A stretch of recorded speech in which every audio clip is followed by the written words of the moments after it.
بغا لا ولا بيدري سبجي كلا جخلا تبو بربا آمين آمين آمين آمين سبجي جل تبو بربا آمين آمين تو خو زما په شیخ گزار کې زه د هغه شیخ شاګرد یم او د دغه خلکو بچو ته زه قرآن ښیم او دغه خلکو بچو ته په غوږ کې زه اذان کوم د دغه خلکو نکاحونه زه تړم د دغه خلکو په مقبرو کې زه ولاړ یم او قال الله قال الرسول یم د دغه خلکو جنازې کوم نو زما څه ګناه ده چې زه تا ته اذان کوم زه تا ته د جمع لمونځ در کوم زه چې ستا بچي ته قرآن ویم زه چې ستا جنازه کې شرکت کوم نو زما څه ګناه ده زما د استاد څه ګناه ده په دغه یو څو خبرې دي زما علماو ته دي خصوصا حضرت شیخ صاحب ته د انصاف ملاو شي هذا واخر دعوانا ان الحمد لله من خپل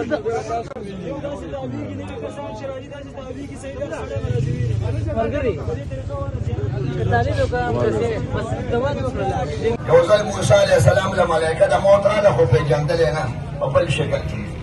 ورته وایي تا نه سو باسم ځان تیار کړي موسی علیه السلام خو ډېر غوسه چلالي و وکان عند الله وجیها چې یو شړقه یې ته وکړه تا ته څوک مړ کوم د ته به ځان بچ کړې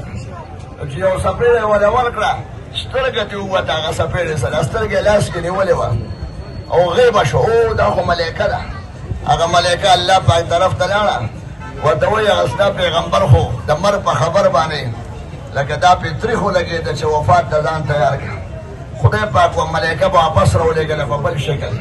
یې ورته ووایي چې په تور غوی یا په سپین غوی باندې لاس کېږده څومره ویښتان او څومره کارونه چې لاندې رالل دومره کانونه به درکړم هغه ملایکه بیا رالوي خدای پاک وایي چې په غوی باندې لاس کېږده چې غوی ته ویښته ډېر دي چې څومره ویښته لاس لاندې رالل دومره کانونه به درکړم موسی علیه السلام ملایکې ته وایي د هغې نه پس